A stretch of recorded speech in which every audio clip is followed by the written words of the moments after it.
Так, анықталу облысы. Анықталу облысы. Тапсырмалар барлығының тапсырмасы анықталу облысын тап деген. Так, бірінші. Егер y Мгм. тең фи от x бөлінген, допустим, g от x болса, онда бар болғаны g от x-ті нөлге тең болмау керек дейміз. То есть бізде бөлімінде міне мынау тұр. Бізде y тең 1 синус 4x қосу косинус 4x. Синус төртінші дәрежелі x қосу косинус төртінші дәрежелі x ешқашан нөлге тең болмайды. X-тің орнына қандай сан қойсаңыздар да. Неге екенін түсіндіре кетейін. Өйткені дәреженің көрсеткіштері қандай сан бізде? Жұп сан. Сон? Көресіңдер ма? Иә. Ну, допустим, x-тің орнына мысалға былай дейік міне. X-тің орнына минус пи бөлінген 3-ті қояйық. Иә? Мгм. Мына жерде де косинустың орнына минус пи бөлінген 3-ті қояйық. Синус тақ функция ғой бізде, дұрыс па? Синус минус альфа дегенде минус синус альфа деп жазуға болады. Ал косинус минус альфа ол бізде косинус альфа жұп функция. Косинустың минусын, короче, лақтырып тастауға болады. Можно выбросить. Так, ну, а мынау бізде немене? Косинустың 60 градусы ол бізде минус түбір астында 3 бөлінген 2 ғой. Ол 4-ші дәрежеде. А косинустың минус 60-ы ол 2-ден 1. Мынау 4-ші дәрежелі, мынау дәреже көрсеткіші жұп сан болғандықтан, мына минус немеге айналады бізде? Плюсқа айналады, да? Плюс па? Почему Мгм. плюсқа? Потому что минус түбір астына 3 бөлінген 2, минус түбір астына 3 бөлінген 2, минус түбір астына 3 бөлінген 2, минус түбір астына 3 бөлінген 2 өзіне 4 рет көбейтіледі. Минус Иә, минус иә. плюс, минус минус плюс береді, плюс плюс плюс береді. Сондықтан да дәреже көрсеткіші жұп сан болса, барлық минустар плюсқа айналады. Мынанікі да плюсқа айналады. Мынадан оң сан шығады, мынадан оң сан шығады. Понятно? Мгм. Ал Иә. оң сан Иә. оң сан шығады, ол ешқашан нөлге тең болмайды. Сондықтан да мына көрсетілген функцияның анықталу облысы кез келген сан болады, r болады. Кез келген санды x-ің орнына қойсаң, бұл ешқашан нөлге тең болмайды. Все. Иә. Екіншісі, y тең арк синус 3 x дәрежесінде дейді. Так, бұл бізден кері тригонометриялық функция. Есімізге түсіруіміз керек. Y тең арк синус x, y тең арк косинус x болса, осы екі функцияның да анықталу облысы x-тері минус 1-ден үлкен болу керек, 1-ден кіші болу керек. Мына тақырыпты мен түсіндіргенмін сендерге негізі, иә, естеріңде болса. Так, Иә. мынаның аргументі 3x. Демек 3x бізде минус 1-ден үлкен болу керек, 1-ден кіші болу керек. Так, есімізге түсірейік. 3x ол бізде көрсеткіш функция, міне оның графигі. Y тең 3. Ординатты 1 деген нүктеден қиып өтеді. Ал минус 1 дегеніміз ол не бізде? X-тің орнына қандай сан қойсақ та, ол бәрібір де минус 1-ден қандай болады? Үлкен болады. 0 деп алуға болады, иә? Сонда минус 1-ді 0-мен алмақ тұруға болады. 3x, өйткені міне минус 1-дің алдында 0 тұр ғой. Ол 0-ден үлкен міне. Мгм. 0-ден үлкен, 1-ден кіші. Минус 1-ден үлкен, 1-ден кіші деп тұрмыз ғой. Минус 1-дің орнына Иә, 0-ді иә. алса. Бірақ x-тің орнына қандай сан қойсақ та, бәрібір де бұл 0-ден үлкен болады. Сондықтан да мына жағын қарастырмай қоюға болады. Мына жағын ғана шығарамыз. Сол жағын ғана шығарамыз. Мына жағын ғана шығарамыз. X-тің орнына қандай сан қойсақ та, ол функцияның мәні бәрібір де 0-ден үлкен болады. Демек 3x кіші немесе 1-ден деп. Ал 1 дегенде 3-тің 0 дәрежесі деп аламыз. Бұдан шығады. Негіздері 1-ден үлкен, мына таңба өзгермейді. X кіші немесе тең. Значит, шешімі x кіші немесе тең 0-ден болады. Расында да міне, мына жақта x-тің орнына осы 0-ден кіші сандарды қоятын болсақ, функцияның мәні бізде 0-ден үлкен болады, 1-ден кіші болады. Все, анықталу облысы табылды. dy 0 және кіреді. 0-ден минус шексіздікке дейін. Все. Так, келесі есеп. Y тең Sinus x plus kosinus x'ning kvadrati minus 1. Так, endi bizga егерде y тең төбір астында мен f at x деп жазбай ақ қойшы, f at x деген y-ның өзі f at x қой негізі. Төбір астына g at x деп берілсе, g at x-қа шарт үлкен немесе тең 0 деп қойылады. Так, мынау міне бізде g at x. Демек, синус квадрат x плюс косинус, ойбай, квадратты айналдым мына жерде. Синус x плюс косинус x-ның квадраты минус 1 үлкен немесе тең 0-ден. Так, ну, мына жерде жақшаны ашамыз енді. Мына жерде не білеміз? А қосу b-ның квадраты деп аламыз. Да? Мгм. А квадрат қосу 2ab қосу b квадрат. Так, міне, мынау дегеніміз бізде а, мынау дегеніміз бізде b. Значит, бізде шығады синус квадрат x плюс 2 синус x косинус x қосу косинус квадрат x минус 1 үлкен немесе тең 0-ден. Так, енді есімізге түсірейік, да? Бұл қосылып тұрғандықтан қалай болсын қоса беруге болады, топтастырып. Синус квадрат x-ке косинус квадрат x-ті қосқанда Бірге бізге тең нешені береді? бір. 1-ді береді. Дұрыс па? 1 Мгм. қосу. Мынау нені береді бізге? 2 синус x көбейтілген косинус x. Синус 2 Ол альфа. Синус совершенно 2х, да. молодцы, супер, молодцы. Я? Синустың 2 альфасы дегеніміз ол бізде 2 синус альфа көбейтілген косинус альфа. Міне. Осыны жаттап алу керек. Бұл өте жиі қолданылады. Ал косинус 2 альфа дегеніміз ол бізде косинус квадрат альфа минус синус Синус квадрат альфа. квадрат альфа. Тағы да екеуі бар. Косинус 2 альфаны 3 түрде жазуға болады. 1 минус 2 синус квадрат альфа деп. А үшіншісін кім біледі қалай жазылады? Косинус 2 альфаны тағы да былай жазуға болады. 2 косинус квадрат альфа минус 1 деп. Понятно? Иә. Значит, мынау бізде Иә. синус x минус 1 үлкен немесе тең 0-ден. Так, біздің бағымызға қарай 1 мен 1 қысқарады. Да? Мгм. И синус 2x үлкен немесе тең 0-ден. А бұл оп-оңай дүние. Неге дейсіңдер ғой? Бар болғаны синустың таңбасын есімізге түсірейік. Синус бірінші ширекте плюс, екінші ширекте плюс, үште минус, төртте минус. Дұрыс па? Біздікі 0-ден үлкен тұр. Значит, 0-дан нешеге дейін? Пиге дейін. Понятно?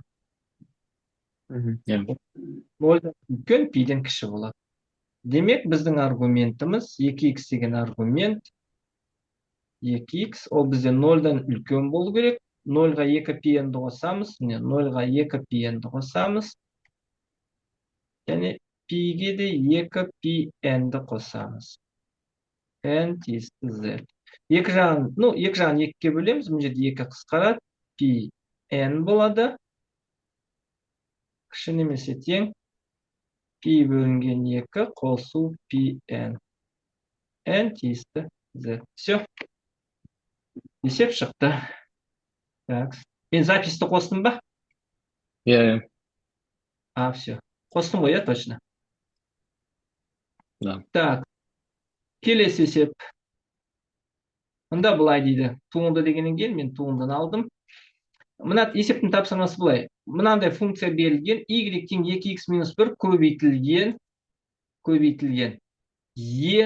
Е-ның квадраты 1 минус x дәрежесінде.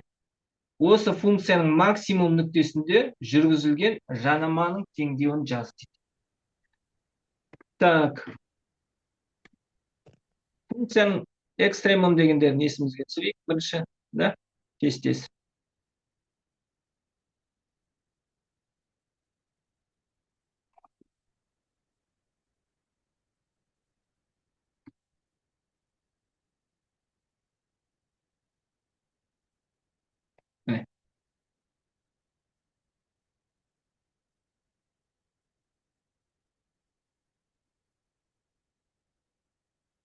функцияның экстремумдары дегеніміз не? Функцияның қандай да бір функцияның туындысының функцияның анықталу облысында қандай да бір нүктелерінде функцияның туындысының мәні нөлге тең немесе туындысы болмаса, онда мұндай нүктелерді функцияның экстремумдары деп атайды. Раз, міне мынандай. Не. И от мынаның өзі міне. И мынаның өзі. Так, бұл нүктелер бізде белгілейтін болсақ, осыларды экстремумдар дейміз. Так, қызыл, қызыл, қызыл. Ол бізде и мынау қызыл болу керек міне. Мынаны қызыл деп айтайық. Яки.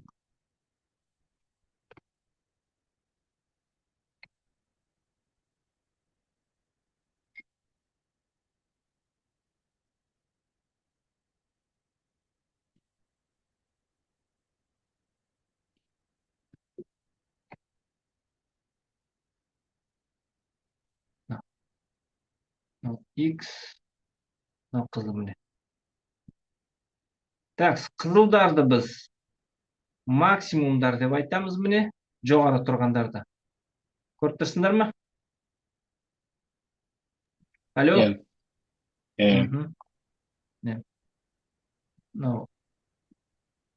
Ал көктерді минимум деп айтамыз. X0, X1, X2, X3, X4, X5, X6, X7. Міне. Қызылдар ол бізде максимумдар деп аталады, ал көктер ол бізде минимум деп аталады. Енді сол максимум минимумды қалай табады? Егер y-кен f от x функциясы берілсе, және оның туындысы қандай да бір x0-де туындысы 0-ге тең болса, онда былай дейді. x0 нүктесінде функцияның туындысы плюстан минусқа ауысса, x0 нүктесі максимум деп аталады. Егер x0 нүктесінде минустан плюсқа ауысса, онда x0 нүктесі минимум деп аталады. Так, значит, біз бірінші бұның максимум нүктесін табуымыз керек. Бұл неге жақсы есеп? Өйткені осы бір есепте қазір бірнеше тақырып қайталанады.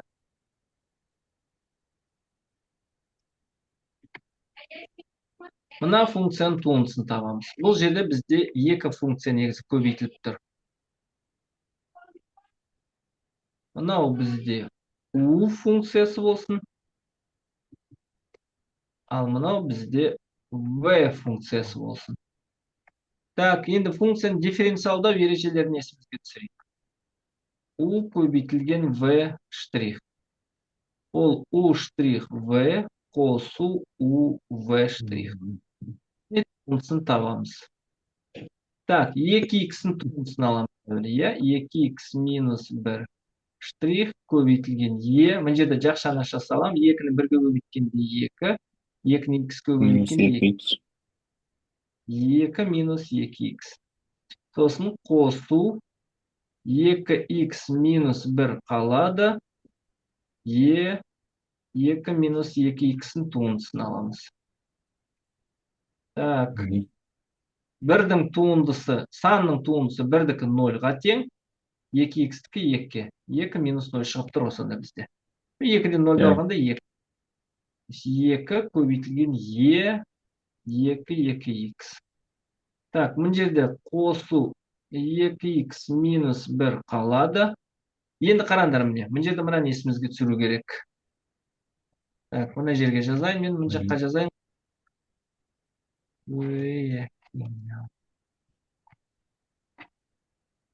Неге шығып сосымай қалды?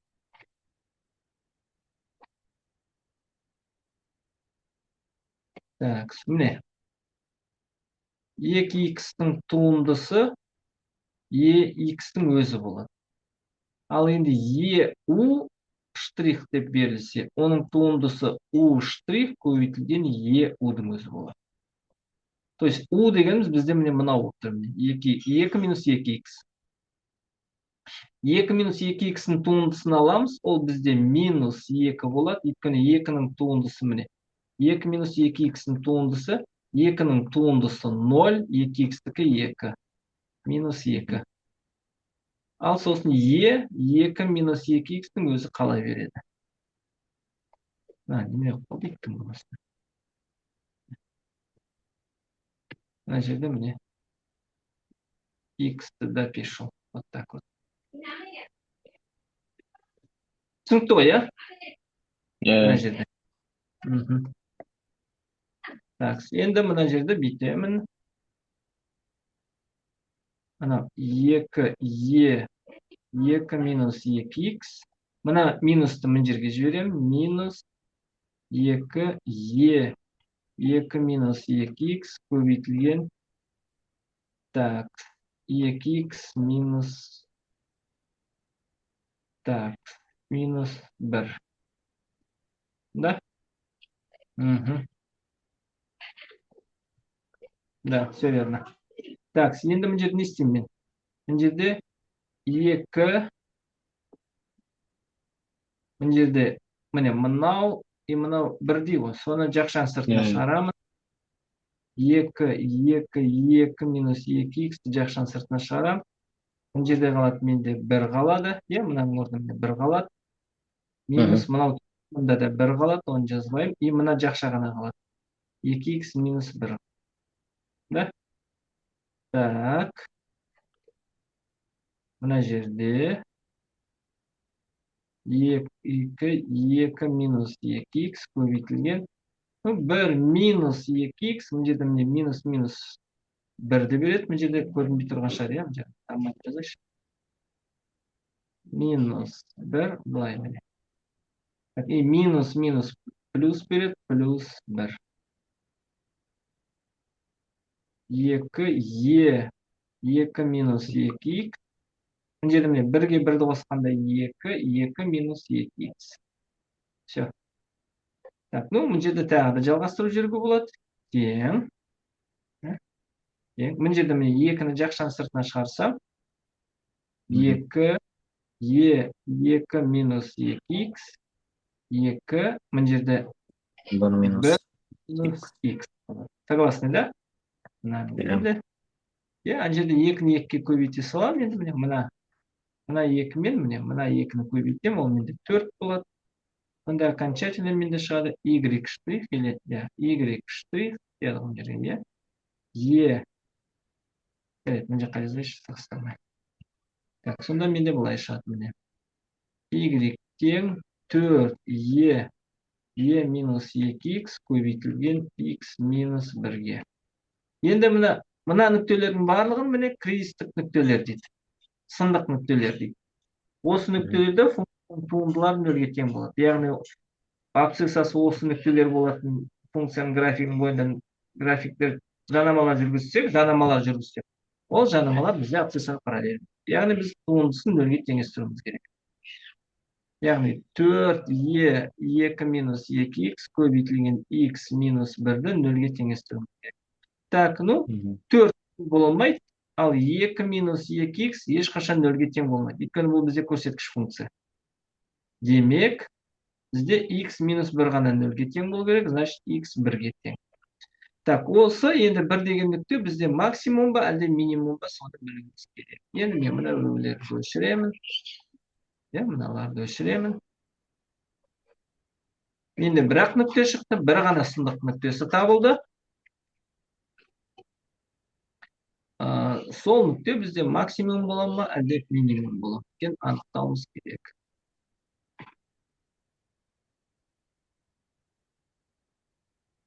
Боялмайды, конечно. Негізі әуелі анықталу болсын табу керек. Жат енді ОБТ-да керек жоқ. Анықталу болса R болады, енді ешқандай шектеу жоқ. Так, 0-дің алдындағы санды аламыз. 1-дің алдындағы, 1-дің сол жағындағы санды алайық. 0-дің сол жағында 0 бар ғой, дұрыс па? Енді біз солды қайда қоям дейсіңдер ғой, сендер оны туындысына қоясыңдар. Мына туындысына қоясыңдар. Міне туындысы. Көріп отырсыңдар?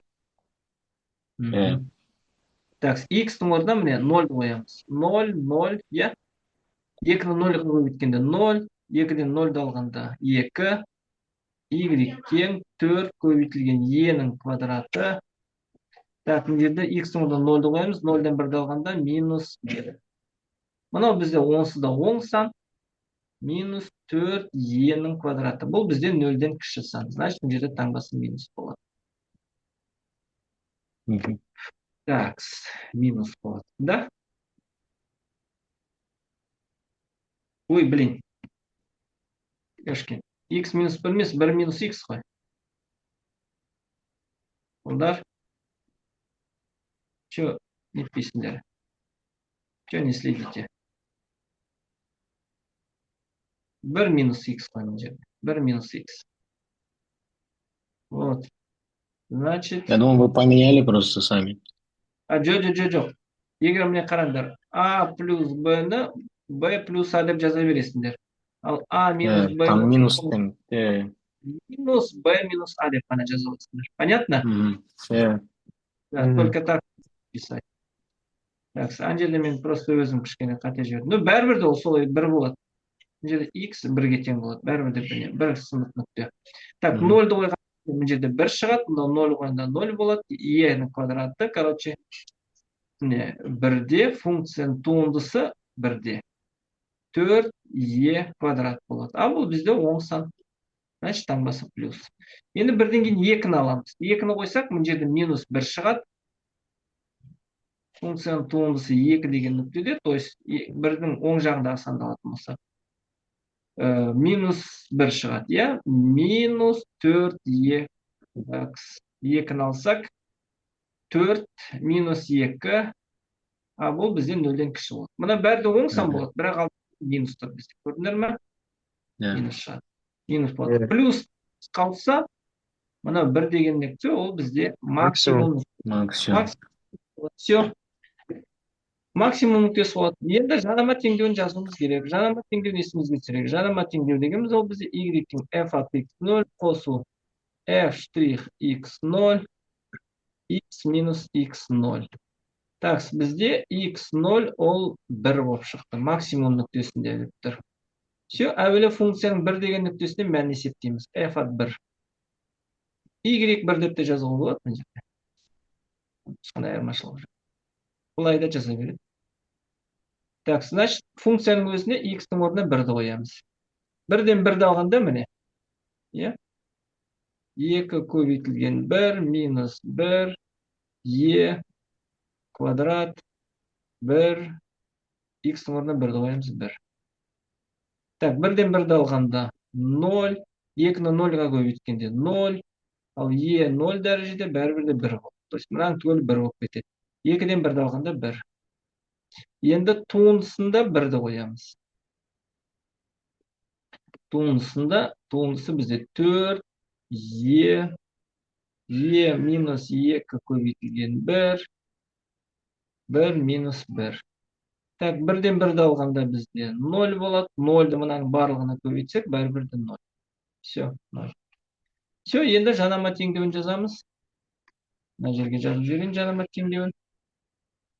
Так, f от x0 деген ол бізде 1-ге тең болды. Y тең. Давайте оны көк түспен жазайықшы, көзге түсіп тұрғанда, иә? Не? f от x0 деген ол бізде міне, мынау. f от x0 ол бізде 1-ге тең болды. f штрих x0 деген ол бізде міне мынау, міне. f штрих x0 деген мынау. Ол бізде нешеге тең болды? 0-ге тең болды. Қосу 0, x минус 1. Бірақ мынау x минус 1 0-ге көбейтілгендіктен мынаның түгел 0-ге айналады. Y тең 1 ғана болады. Все. Жанама теңдеу y тең 1. Түсінікті ме? Иә. Иә. Аха. Қараңдар, енді графигін салатын болсақ. Міне. Көріп тұрсыңдар ма? Иә. Мынау көк, мына көк, мына қисық. Ол бізде мына жаңа берілген функцияның графигі. Y тең 2x минус 1 e 2 x минус қанша болды? 2. 1 минус x болды, иә? 1 минус x, иә. 1 минус x міне. Енді міне мына жерде 1 деген нүкте міне. Осы 1 деген нүктеден біз не жүргіземіз? Жанама жүргіземіз, иә? мгм, Міне. Y тең 1. Міне. Жанама. А мынау соның графигі. А мынау расында да міне максимум нүктесі. Көріп тұрсыздар ма? мгм, Yeah. Міне. Максимум нүктесі. Бұның негізі бір ғана максимум болып тұр. Міне. Осы 1 деген нүктенің мәні ең үлкен. Одан үлкен жоқ. Қалғандары төмен кетеді. Понятно? иә, Yeah. Прекрасно. Так, все, ары қарай кеттік. Келесі есеп. Так, келесі есепте былай. Мынандай функция берілген. Осы функцияның графигіне жүргізілген жанама 4x қосу 1-ге параллель дейді. мгм, Сол жанама теңдеуін жазу керек. Так, бұл былай болады міне енді. Так, примерно көз алдымызға елестететін болсақ, бұл бізде былай болады.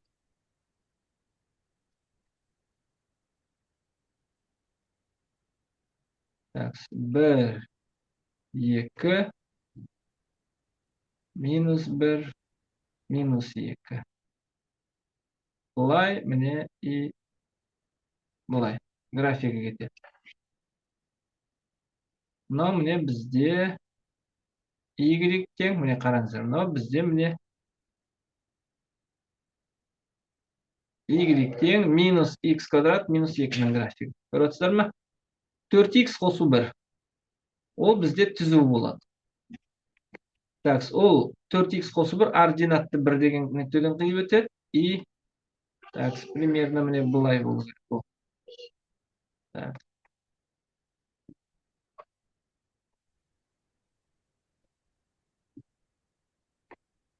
Так, ол примерно міне былай қиып өтеді.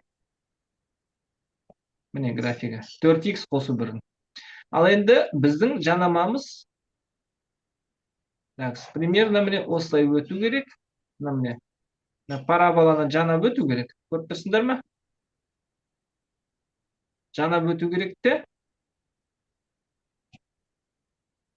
Және ол бізде мына қызыл түзуге параллель болу керек. мгм, Вот. Так, енді қараңдар. Бұны шығару үшін туындының геометриялық мағынасы деген формуланы есімізге түсіреміз. f'(x0) тең тангенс альфа тең k дейді. Бұл туындының геометриялық мағынасы. Бұл бір. Екінші мынандай дүниені білуіміз керек. Егер координаталық жазықтықта екі түзу өзінің теңдеулерімен берілсе,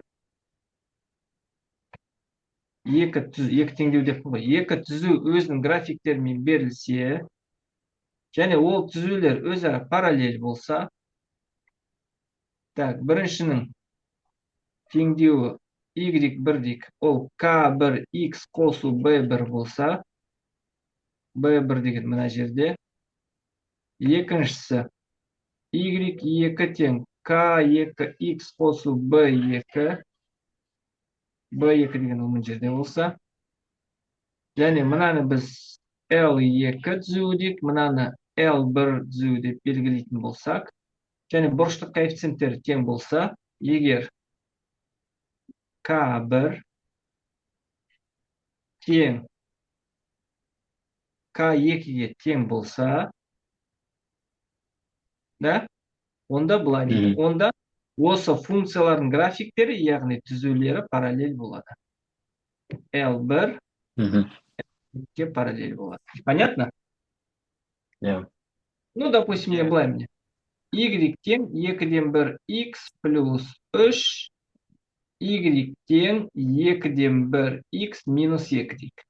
Міне, k деген x-ің алдындағы сандар. Көріп тұрсыңдар ма? иә, Yeah. 2-ден 1, мына 2-ден 1. Сразу бірден айтасыңдар. Осы функциялардың графиктері, түзулер, және олар қандай бізде? Параллель. параллель, Понятно? иә, Мгм. Так, есімізге түсірдік. Так, бізге ана көк түзудің график теңдеуі керек. Көк түзудің теңдеуі керек. Ол үшін туындының геометриялық мағынасын қолданамыз. Ал қызылды қараңдар. Қызылдың теңдеуі бізде y тең қайда кетті десек? 4x қосу 1. 4x қосу 1. 1 деген ол мына нүкте. Ал көктікі де, онда көктікі де. Y тең көктікі де 4x қосу b дей саламыз. Мына нүкте b, білмейміз ол қандай нүкте екенін. Понятно? Вот. Көктің де бұрыштық коэффициенті 4 болады. Демек, біздің k-мыз онда нешеге тең болу керек? 4-ке. Енді қараңыздар, міне жанасу нүктенің абсциссасы x0 болсын. Көріп отырсыздар ма? x0 жанасу нүктесінің абсциссасы.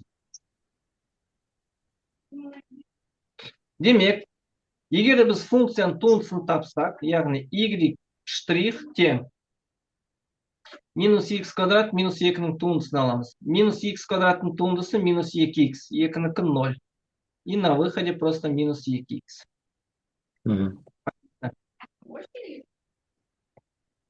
Түсінікті ме? Да. Туындысы минус 2x. Енді x-ні қараңыздар. Мына x-ның орнына x0-ді қоятын болсақ, мына x0, мына x-ның орнына x0-ді қоятын болсақ, минус 2x0 ол бізде k-ға тең болу керек. А k бізде нешеге тең? 4-ке. Значит, x0 жанасу нүктесі бізде минус 2-ке тең. Мынау минус 2. Минус 2. Все, енді жанама теңдеуін жазуымыз керек. Жанама теңдеуін есімізге түсірейік. Функцияның туындысы арқылы берілетін жанаманың теңдеуі y тең f от x0, f штрих x0, x минус x0. Так, ну что? Әуелі функцияның x0 нүктесінің мәнін есептейміз. То есть y минус 2. Минус 2-ның квадраты минус 2. Ол минус 6 болады. Мынау 4, минус 4, минус 2. Сосын туындысының мәнін есептейміз. Минус 2 деген нүктеде. Минус 2 көбейтілген минус 2. Ол бізде 4 болады. Міне 4 бап шықты, көрдіңдер ме? Енді болды. Мынау бізде міне f от x0 деген сөз. Мынау бізде f от x0. Ол бізде минус 6-ға тең. То есть мына жерде мынау.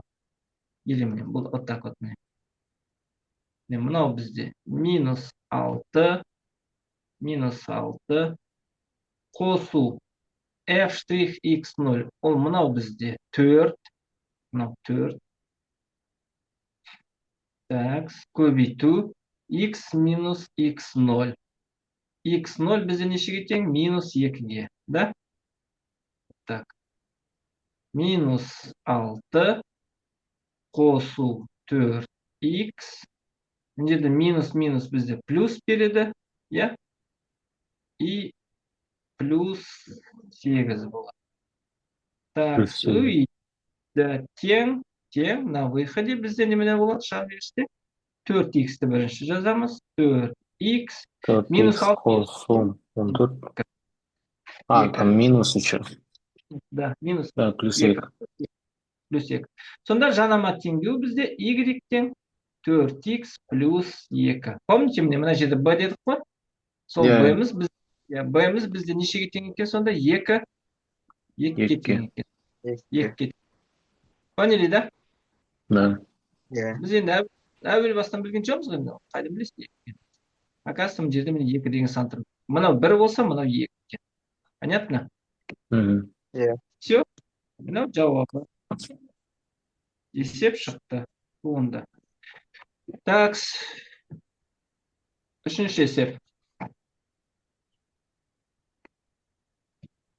Так, былай дейді. Міне, мына функцияның графигіне жанама жүргізілгенде жанама абсцисса осымен 75 градус құрайды дейді.